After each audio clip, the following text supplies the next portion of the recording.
ಸ್ನೇಹಿತರೆ, ಮೀಡಿಯಾ ಮಾಸ್ಟರ್ಸ್ಗೆ ಸ್ವಾಗತ ಸುಸ್ವಾಗತ.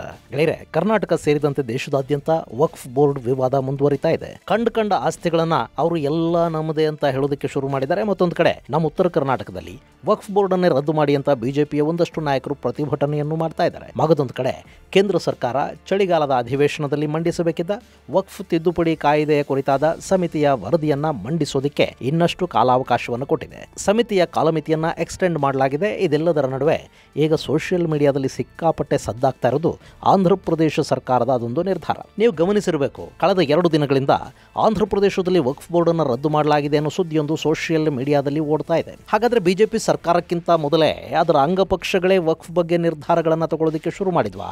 ಆಂಧ್ರ ಪ್ರದೇಶದ ತೆಲುಗುದೇಶಂ ಸರ್ಕಾರ ಅಲ್ಲಿನ ವಕ್ಫ್ ಬೋರ್ಡ್ ಅನ್ನು ರದ್ದು ಮಾಡಿ ಸರ್ಕಾರಿ ಆದೇಶವನ್ನು ಹೊರಡಿಸೇ ಬಿಡ್ತಾ. ಸೋಷಿಯಲ್ ಮೀಡಿಯಾದಲ್ಲಿ ಓಡಾಡ್ತಾ ಇರೋ ಸುದ್ದಿ ಏನು, ಅಸಲಿಗಲ್ಲಿ ಆಗಿರೋದೇನು ಅನ್ನೋದ್ರ ಬಗ್ಗೆ ಒಂದಷ್ಟು ಮಾಹಿತಿಯನ್ನ ನಾವಿಲ್ಲಿ ನೋಡೋಣ.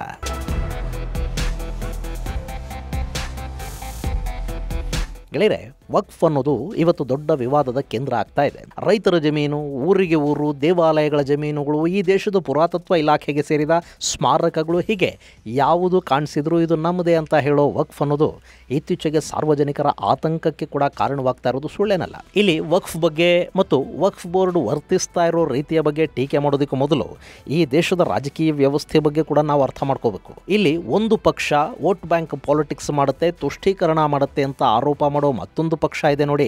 ಅವರು ಕೂಡ ತುಷ್ಟೀಕರಣದ ರಾಜಕೀಯದಲ್ಲಿ ಹಿಂದೇನು ಬಿದ್ದಿಲ್ಲ. ಈ ಹಿಂದೆ ನಮ್ಮ ರಾಜ್ಯದ ಮುಖ್ಯಮಂತ್ರಿಯಾಗಿದ್ದ ಬಸವರಾಜ ಬೊಮ್ಮಾಯಿ ಮುಸ್ಲಿಂ ಸಮ್ಮೇಳನವೊಂದರ ವೇದಿಕೆ ಮೇಲೆ ನಿಂತು ವಕ್ಫ್ ಆಸ್ತಿಯ ಒಂದೊಂದು ಇಂಚು ಕೂಡ ಅತಿಕ್ರಮ ಆಗೋದಕ್ಕೆ ಬಿಡೋದಿಲ್ಲ, ಯಾರೇ ಆಕ್ರಮಿಸಿಕೊಂಡ್ರು ಅದನ್ನು ವಾಪಸ್ಸು ಪಡ್ಕೊಳ್ಳಿ, ಇಲ್ಲದೇ ಇದ್ರೆ ಅಲ್ಲಾಹು ಮೆಚ್ಚೋದಿಲ್ಲ ಅಂತ ಭಾಷಣ ಮಾಡಿದ್ದು ಆ ಸಮುದಾಯವನ್ನು ಮೆಚ್ಚಿಸೋದಿಕ್ಕೆ ಅಲ್ವಾ? ಅಫ್ಕೋರ್ಸ್ ಅಲ್ಲಿ ಬಸವರಾಜ ಬೊಮ್ಮಾಯಿ ಅವರು ಮಾತಾಡಿದ್ದು ವಕ್ಫ್ ಆಸ್ತಿಯನ್ನ ಕಾಂಗ್ರೆಸ್ ನಾಯಕರು ತಿಂದುಕೋತಾ ಇದ್ದಾರೆ ಅನ್ನೋ ಆರೋಪಗಳಿಗೆ ಸಂಬಂಧಪಟ್ಟ ಹಾಗೆ ಅದೊಂದು ರಾಜಕೀಯ ಭಾಷಣನೇ ಆಗಿರಬಹುದು. ಅನ್ವರ್ ಮಣಿಪ್ಪಾಡಿ ಕೊಟ್ಟ ವರದಿಯ ಆಧಾರದ ಮೇಲೆ ಅವತ್ತು ಬಸವರಾಜ ಬೊಮ್ಮಾಯಿ ಅವರು ಹಾಗೆ ಭಾಷಣ ಮಾಡಿರಬಹುದು. ಆದರೆ ಇದೇ ಬಸವರಾಜ ಬೊಮ್ಮಾಯಿ ಅವರ ಸರ್ಕಾರ ರೈತರಿಗೆ ಕೂಡ ನೋಟಿಸ್ ಅನ್ನು ಕೊಟ್ಟಿತ್ತು ಅನ್ನೋದು ಸುಳ್ಳೇನು ಅಲ್ವಲ್ಲ. ಬೊಮ್ಮಾಯಿ ಅವರ ಕ್ಷೇತ್ರದಲ್ಲಿ ಮುಸ್ಲಿಂ ಮತಗಳು ಸುಮಾರು 30,000 ರಿಂದ 40,000 ಆಸುಪಾಸಲ್ಲಿವೆ. ಅವುಗಳನ್ನು ಕಾಪಾಡ್ಕೋಬೇಕು, ಅಲ್ಲಿ ಅಡ್ಜಸ್ಟ್ಮೆಂಟ್ ರಾಜಕಾರಣ ಮಾಡಬೇಕು. ಅದಕ್ಕೆ ಯಾವೂರಿನ ರೈತ ಏನಾದ್ರೆ ಅವರಿಗೆ ಏನಾಗಬೇಕು. ಇನ್ನು ಇದೇ ಕೆಲಸವನ್ನ ಕಾಂಗ್ರೆಸ್ನವರು ಮಾಡ್ತಾರೆ, JDSನವರು ಮಾಡ್ತಾರೆ. ಅವರಿಗೆ ಬೇಕಿರೋದು ವೋಟು ಮತ್ತು ಅವರ ರಾಜಕೀಯ ಅಧಿಕಾರ ಮಾತ್ರ.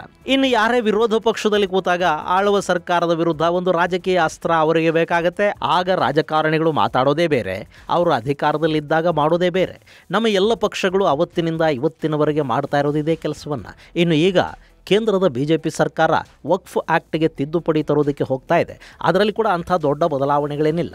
ವಕ್ಫನ್ನು ರದ್ದು ಮಾಡಿ ಅದರ ಹೆಸರಲ್ಲಿರೋ ಲಕ್ಷಾಂತರ ಎಕರೆಗಳಷ್ಟು ಆಸ್ತಿಯನ್ನು ಅವರು ಬಡವರಿಗೆ ಹಂಚೋದಿಕ್ಕೋ ಸರ್ಕಾರದ ವಶ ಮಾಡ್ಕೊಳ್ಳೋದಿಕ್ಕೋ ಏನು ಹೋಗ್ತಾ ಇಲ್ಲ. ಬದಲಿಗೆ ಆ ಬೋರ್ಡಿಗೊಂದು ಕಾನೂನಿನ ಮಾನ್ಯತೆಯನ್ನು ಕೊಡಿಸಿ ಅದರ ಲೆಕ್ಕಪತ್ರಗಳಲ್ಲಿ ಪಾರದರ್ಶಕತೆಯನ್ನು ತಗೊಂಡು ಬರೋದಕ್ಕೆ ಹೋಗ್ತಾ ಇದ್ದಾರೆ. ಅದಕ್ಕೂ ಸಾವಿರ ವಿರೋಧಗಳು. ಆ ಬಿಲ್ ಮಂಡನೆ ಆದ ಕೂಡಲೇ ಪ್ರತಿಪಕ್ಷಗಳು ತಕರಾರು ತೆಗೆದಿವೆ. ಹೀಗಾಗಿ ಜನರ ಅಭಿಪ್ರಾಯ ಸಂಗ್ರಹಕ್ಕೊಂದು ಸರ್ವಪಕ್ಷ ಸಂಸದೀಯ ಸಮಿತಿಯನ್ನು ರಚನೆ ಮಾಡಲಾಗಿದೆ. ಚಳಿಗಾಲದ ಅಧಿವೇಶನದ ಹೊತ್ತಿಗೆ ಆ ಸಮಿತಿ ತನ್ನ ವರದಿಯನ್ನು ಕೊಡಬೇಕಿತ್ತು. ಆದರೆ ಅಲ್ಲಿನ ಎಲ್ಲ ಪಕ್ಷಗಳ ಸದಸ್ಯರು ನಮಗಿನ್ನೂ ಸ್ವಲ್ಪ ಕಾಲಾವಕಾಶ ಬೇಕು ಅಂತ ಕೇಳಿದ್ದಾರೆ. ಅದಕ್ಕೆ ಇನ್ನಷ್ಟು ಕಾಲಾವಕಾಶವನ್ನು ಕೊಡಲಾಗಿದೆ. ಹೀಗಾಗಿ ಚಳಿಗಾಲದ ಅಧಿವೇಶನದಲ್ಲಿ ಆ ಸಮಿತಿಯ ವರದಿ ಮಂಡನೆ ಆಗೋದಿಲ್ಲ. ಇನ್ನು ವಕ್ಫ್ ತಿದ್ದುಪಡಿ ಮಸೂದೆಯನ್ನ ಮಂಡಿಸೋದಕ್ಕೆ ಈ ಬಾರಿ ಬಿಜೆಪಿಗೆ ಸಂಸತ್ತಲ್ಲಿ ಬಹುಮತ ಕೂಡ ಇಲ್ಲ. ಚಂದ್ರಬಾಬು ನಾಯ್ಡು, ನಿತೀಶ್ ಕುಮಾರ್ ಹಾಗೂ ಇನ್ನಿತರ ಪ್ರಾದೇಶಿಕ ಪಕ್ಷಗಳ ಬೆಂಬಲದೊಂದಿಗೆ ಸರ್ಕಾರ ನಡೀತಾ ಇದೆ. ಹೀಗಾಗಿ ಆ ಬಿಲ್ಗೆ ಯಾವುದೇ ಕಾರಣಕ್ಕೂ ನಿತೀಶ್ ಹಾಗೂ ಬಾಬು ಬೆಂಬಲವನ್ನು ಕೊಡಬಾರದು ಅಂತ ಪ್ರತಿಪಕ್ಷಗಳು ಆಗ್ರಹಿಸ್ತಾ ಇವೆ. ಆಂಧ್ರ ಪ್ರದೇಶದಲ್ಲಿ ಮತ್ತು ಬಿಹಾರದಲ್ಲಿ ಒಂದಷ್ಟು ಮುಸ್ಲಿಂ ಮತಗಳು ಇನ್ನೂ ಕೂಡ ತೆಲುಗುದೇಶಂ ಪಕ್ಷಕ್ಕೆ ಮತ್ತು JDUಗೆ ಬೀಳುತ್ತವೆ ಅನ್ನೋ ನಂಬಿಕೆ ಆ ಪಕ್ಷಗಳಿಗೆ ಕೂಡ ಇದ್ದಂತಿದೆ. ಹೀಗಾಗಿ ಬಾಬು ಹಾಗೂ ನಾಯ್ಡು ವಕ್ಫ್ ಬಿಲ್ ಬಗ್ಗೆ ಯೋಚಿಸಿ ನಿರ್ಧಾರವನ್ನು ತಗೋಬೇಕು ಅನ್ನೋದು ಪ್ರತಿಪಕ್ಷಗಳ ಆಗ್ರಹ. ಪರಿಸ್ಥಿತಿ ಹೀಗಿರುವಾಗ ಆಂಧ್ರ ಪ್ರದೇಶದಲ್ಲಿ ವಕ್ಫ್ ಮಂಡಳಿಯನ್ನೇ ಸರ್ಕಾರ ರದ್ದು ಮಾಡಿದೆ ಅನ್ನೋ ಸುದ್ದಿಗಳು ಸೋಷಿಯಲ್ ಮೀಡಿಯಾದಲ್ಲಿ ಸಿಕ್ಕಾಪಟ್ಟೆ ವೈರಲ್ ಆಗ್ತಾ ಇವೆ. ಇನ್ನು ಬಿಜೆಪಿಯ ವಕ್ತಾರ ಅಮಿತ್ ಮಾಳವೀಯ ಈ ಬಗ್ಗೆ ಒಂದು ಟ್ವೀಟ್ ಮಾಡಿದ್ದಾರೆ. ಆಂಧ್ರ ಪ್ರದೇಶದ ಸರ್ಕಾರ ವಕ್ಫ್ ಬೋರ್ಡ್ ಅನ್ನು ರದ್ದು ಮಾಡಿದೆ. ಜಾತ್ಯತೀತ ಭಾರತದಲ್ಲಿ ವಕ್ಫ್ ಮಂಡಳಿಗೆ ಸಂವಿಧಾನದ ಮಾನ್ಯತೆ ಇಲ್ಲ ಅಂತ ಅಮಿತ್ ಮಾಳವೀಯ ತಮ್ಮ ಟ್ವೀಟ್ ಅಲ್ಲಿ ಬರ್ಕೊಂಡಿದ್ದಾರೆ. ಹಾಗೆ ಜೈಪುರ್ ಡೈಲಾಗ್ಸ್ ಅನ್ನೋ ಖಾತೆಯಲ್ಲಿ ಚಂದ್ರಬಾಬು ಹಾಗೂ ಪವನ್ ಕಲ್ಯಾಣ್ ವಕ್ಫ್ ಮೇಲೆ ಸರ್ಜಿಕಲ್ ಸ್ಟ್ರೈಕ್ ಅನ್ನು ಮಾಡಿದ್ದಾರೆ ಅಂತ ಹೇಳಲಾಗಿದೆ. ಹಾಗಾದ್ರೆ ಆಂಧ್ರ ಪ್ರದೇಶದ ಸರ್ಕಾರ ಇಂಥದ್ದೊಂದು ಗಟ್ಟಿ ನಿರ್ಧಾರವನ್ನು ತಗೊಂಡೇ ಬಿಡ್ತಾ?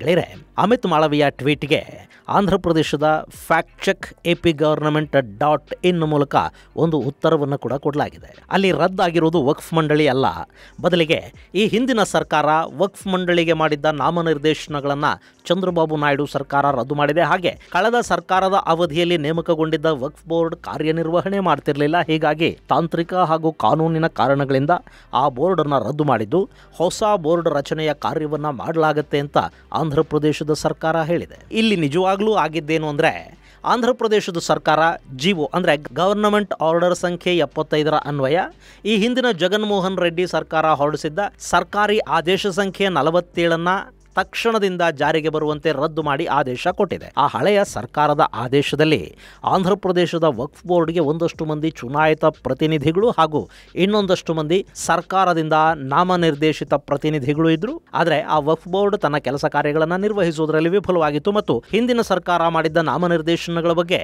ಕೆಲವರು ನ್ಯಾಯಾಲಯದ ಮೆಟ್ಟಿಲನ್ನು ಹತ್ತಿದ್ರು. ಈ ಕಾರಣಗಳಿಂದ ಈ ಹಿಂದಿನ ಸರ್ಕಾರ ಮಾಡಿದ್ದ ಆದೇಶ ಸಂಖ್ಯೆ 47 ರದ್ದು ಮಾಡ್ತಾ ಇದ್ದೀವಿ ಅಂತ ಆಂಧ್ರ ಪ್ರದೇಶದ ಸರ್ಕಾರ ತನ್ನ ಹೊಸ ಆದೇಶ ಸಂಖ್ಯೆ 75 ಮೂಲಕ ತಿಳಿಸಿದೆ. ಈಗ ಇದೇ ಆಂಧ್ರ ಪ್ರದೇಶದಲ್ಲಿ ವಕ್ಫ್ ಬೋರ್ಡ್ ಅನ್ನೇ ರದ್ದು ಮಾಡಲಾಯಿತು ಅಂತ ಸೋಷಿಯಲ್ ಮೀಡಿಯಾಗಳಲ್ಲಿ ಹರಿದಾಡ್ತಾ ಇರೋ ಸುದ್ದಿಯ ಮೂಲ. ಆಂಧ್ರ ಪ್ರದೇಶದ ರಾಜಕಾರಣ ಅನ್ನೋದು ಹೇಗಿರುತ್ತೆ ಅಂದ್ರೆ ಅಲ್ಲಿ ಒಂದು ಸರ್ಕಾರ ರಚನೆ ಆಯಿತು ಅಂತ ಇಟ್ಕೊಳ್ಳಿ, ಅವರು ಈ ಹಿಂದಿನ ಸರ್ಕಾರ ಮಾಡಿದ್ದ ಬಹುತೇಕ ಎಲ್ಲ ನಾಮನಿರ್ದೇಶನಗಳನ್ನು ರದ್ದು ಮಾಡಿ ತಮ್ಮ ಕಾರ್ಯಕರ್ತರನ್ನ ಹೊಸದಾಗಿ ಆ ಸ್ಥಳಗಳಿಗೆ ನೇಮಕ ಮಾಡ್ತಾ ಹೋಗ್ತಾರೆ. ಅಲ್ಲಿ ಈ ಪದ್ಧತಿ ಎಷ್ಟು ಭಯಾನಕವಾಗಿದೆ ಅಂದ್ರೆ ಸರ್ಕಾರ ಬದಲಾದ ಕೂಡಲೇ ಅಲ್ಲಿನ ಬಹುತೇಕ ಕಾಂಟ್ರಾಕ್ಟ್ ಉದ್ಯೋಗಿಗಳ ಕೆಲಸಗಳು ಹೋಗುತ್ತವೆ. ಸರ್ಕಾರ ಬದಲಾದರೆ ಅಲ್ಲಿ ರೇಷನ್ ಅಂಗಡಿಗಳ ಲೈಸೆನ್ಸ್ಗಳು ಬದಲಾಗುತ್ತವೆ. ಸರ್ಕಾರ ಬದಲಾದರೆ ಗ್ರಾಮಗಳ ಸೇವೆಗೆ ನಿಯೋಜನೆಗೊಂಡ ವಾಲಂಟಿಯರ್ಗಳು ಬದಲಾಗ್ತಾರೆ. ಹಾಗೆ ಸರ್ಕಾರಿ ನಾಮಿನೇಷನ್ಗಳಲ್ಲಿ ಕೂಡ ಬದಲಾವಣೆಗಳಾಗುತ್ತವೆ. ಹೊಸ ಸರ್ಕಾರ ತನ್ನ ಕಡೆಯವರನ್ನ, ತನ್ನ ಪಕ್ಷದ ಕಾರ್ಯಕರ್ತರನ್ನ ಅಧಿಕಾರಯುತ ಹುದ್ದೆಗಳಿಗೆ ತಗೊಂಡು ಬರುತ್ತೆ. ಇದು ಆಂಧ್ರ ಪ್ರದೇಶದಲ್ಲಿ ಇವತ್ತಲ್ಲ, ಮೊದಲಿಂದ ಕೂಡ ನಡ್ಕೊಂಡು ಬರ್ತಾ ಇದೆ. ಹಾಗಂತ ಇದು ನಮ್ಮಲ್ಲಿ ಆಗೋದಿಲ್ಲ ಅಂತಲ್ಲ. ನಮ್ಮಲ್ಲಿ ಕೂಡ ಒಂದು ಸರ್ಕಾರ ಬದಲಾದ ಕೂಡಲೇ ನಿಗಮ ಮಂಡಳಿಗಳು, ಪ್ರಾಧಿಕಾರಗಳ ಸದಸ್ಯರು, ಅಧ್ಯಕ್ಷರು ಎಲ್ಲ ಬದಲಾಗ್ತಾರೆ ಅಲ್ವಾ. ಹಾಗೆ ಆಂಧ್ರ ಪ್ರದೇಶದಲ್ಲಿ ಅದನ್ನ ಇನ್ನೂ ಸ್ವಲ್ಪ ಹೆಚ್ಚಿಗೆ ಮಾಡಿ ಗ್ರಾಮೀಣ ಮಟ್ಟದಲ್ಲಿ ಕೆಲಸ ಮಾಡುವ ಕಾಂಟ್ರಾಕ್ಟ್ ಹುದ್ದೆಗಳನ್ನ ಕೂಡ ಅವರು ಬದಲಾಯಿಸಿ ಬಿಡ್ತಾರೆ. ಇನ್ನು ಇಲ್ಲಿ ವಕ್ಫ್ ಬೋರ್ಡ್ಗೆ ಕೂಡ ಈ ಹಿಂದಿನ ಸರ್ಕಾರ ಒಂದಷ್ಟು ನಾಮನಿರ್ದೇಶನಗಳನ್ನು ಮಾಡಿತ್ತು. ಅದನ್ನು ವಿರೋಧಿಸಿ ಕೆಲವರು ಅವತ್ತೇ ನ್ಯಾಯಾಲಯದ ಮೆಟ್ಲೇರಿದ್ರು. ಹೀಗಾಗಿ ವಕ್ಫ್ ಬೋರ್ಡ್ ಕಾರ್ಯಕಲಾಪಗಳ ಮೇಲೆ ನ್ಯಾಯಾಲಯದ ತಡೆಯಾಜ್ಞೆ ಇತ್ತು. ಸೊ ಆ ಬೋರ್ಡ್ ನಿಷ್ಕ್ರಿಯವಾಗಿತ್ತು. ಹೀಗಾಗಿ ಹೊಸ ಸರ್ಕಾರ ಈಗ ಹಳೆಯ ಬೋರ್ಡನ್ನು ರದ್ದು ಮಾಡಿ ಆದೇಶವನ್ನು ಹೊರಡಿಸಿದೆ. ಅಷ್ಟೇ ಅಲ್ಲ, ಇನ್ನು ಕೆಲವೇ ದಿನಗಳಲ್ಲಿ ಹೊಸ ಬೋರ್ಡನ್ನು ರಚನೆ ಮಾಡ್ತೀವಿ ಅಂತ ಅಲ್ಲಿನ ಅಲ್ಪಸಂಖ್ಯಾತರ ವ್ಯವಹಾರಗಳ ಸಚಿವರು ತಿಳಿಸಿದ್ದಾರೆ. ಹಾಗೆ ವಕ್ಫ್ ಆಸ್ತಿಪಾಸ್ತಿಗಳ ರಕ್ಷಣೆಯನ್ನೂ ಮಾಡುವುದಾಗಿ ಆಂಧ್ರ ಪ್ರದೇಶದ ಸರ್ಕಾರ ಹೇಳಿದೆ.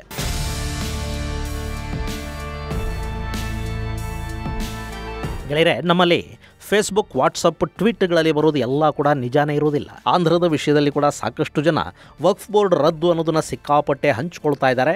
ಹೀಗಾಗಿ ನಿಮಗೊಂದು ಸ್ಪಷ್ಟನೆ ಇರಲಿ ಅನ್ನೋ ಕಾರಣಕ್ಕೆ ಈ ಫ್ಯಾಕ್ಟ್ ಚೆಕ್ ಅನ್ನು ನಿಮ್ಮ ಮುಂದಿಡ್ತಾ ಇದ್ದೀನಿ. ವಕ್ಫ್ ಬೋರ್ಡ್ ರದ್ದು ಅನ್ನೋದು ಸುಳ್ಳು ಸುದ್ದಿ. ಅಲ್ಲಿ ಹಳೆಯ ಸರ್ಕಾರದ ನೇಮಕಾತಿಯನ್ನು ಮಾತ್ರ ಹೊಸ ಸರ್ಕಾರ ರದ್ದುಗೊಳಿಸಿದೆ. ಈಗ ಆಂಧ್ರ ಪ್ರದೇಶದ ಸರ್ಕಾರ ಅಲ್ಲಿನ ವಕ್ಫ್ ಬೋರ್ಡ್ಗೆ ಹೊಸ ಸದಸ್ಯರನ್ನ ನೇಮಕ ಮಾಡುವ ಮೂಲಕ ಹೊಸದೊಂದು ಮಂಡಳಿಯನ್ನ ರಚನೆ ಮಾಡುತ್ತೆ. ಅದಕ್ಕೆ ಸ್ವಲ್ಪ ಕಾಲಾವಕಾಶ ಹಿಡಿಯಬಹುದು ಅಷ್ಟೇ. ಇದು ಗೆಳೆಯರೆ ಆಂಧ್ರದ ವಕ್ಫ್ ಬೋರ್ಡ್ ರದ್ದತಿಯ ಬಗ್ಗೆ ಹರಿದಾಡ್ತಾ ಇರುವ ಸೋಷಿಯಲ್ ಮೀಡಿಯಾ ಪೋಸ್ಟುಗಳ ಫ್ಯಾಕ್ಟ್ ಚೆಕ್ ಕುರಿತಾದ ಒಂದಷ್ಟು ಮಾಹಿತಿ. ಮುಂದಿನ ಸಂಚಿಕೆಯಲ್ಲಿ ಮತ್ತಷ್ಟು ವಿಶೇಷಗಳ ಜೊತೆ ಮತ್ತೆ ಭೇಟಿಯಾಗೋಣ. ಅಲ್ಲಿವರೆಗೆ ಜೈ ಹಿಂದ್, ಜೈ ಕರ್ನಾಟಕ.